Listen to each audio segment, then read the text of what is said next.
Within step 7, we have a tool we can use to upload the hardware configuration. First, we want to use our icon on the button bar to open a project, and from our list we'll pick the project we've been working with all along. Get that open where we're ready to start working with it. And you see we already have a CPU defined in that project. If we open our project folder, we can move down to that folder level that has the PLC hardware, double-click our hardware tool, and that will open up the tool we need to upload the hardware configuration that's stored in the S7-300. We use the upload icon there on the button bar, and it asks which project do we want to save it in. We're going to use the same one we've got open, but we would not have had to do that.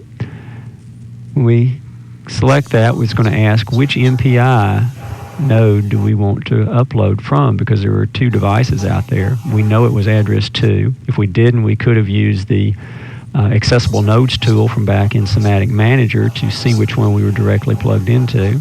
So we are uploading the CPU, and it's saying, well, we've already used the Profibus address in this project for something else. Let's assign a different one to this CPU because we can't have 2 with the same. Also on our MPI, or multi-point interface network, we can't duplicate addresses, so we're going to have to change that to the next available address automatically. And here's our configuration that got pulled up out of the PLC.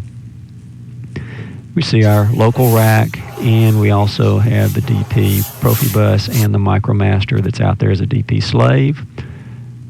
If we close our hardware tool, it says you need to save those changes and save the new network configuration that we've generated.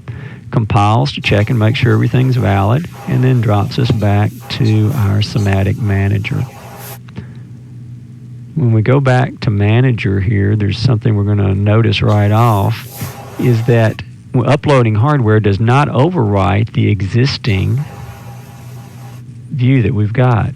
If we select the project folder and say View, Show All Levels, we'll see now we actually have 2 PLCs in this project. There's our original one that we worked with, and there, Simatic 300 number 1 is the next one that was generated when we uploaded the hardware configuration, and also uploaded and created a new program file and set of folders that go with it. You don't want to override an existing CPU because that could wipe out the program that's underneath it and cause all kinds of problems. So anytime you do an upload of hardware, it's going to add that as an additional PLC set of hardware within your overall project. So now we actually have 2 PLCs there. The new one has its own blocks folder with nothing but organization block 1, which is actually empty at this time. It just generates a blank OB1. So we can close our manager and get out of step 7 altogether.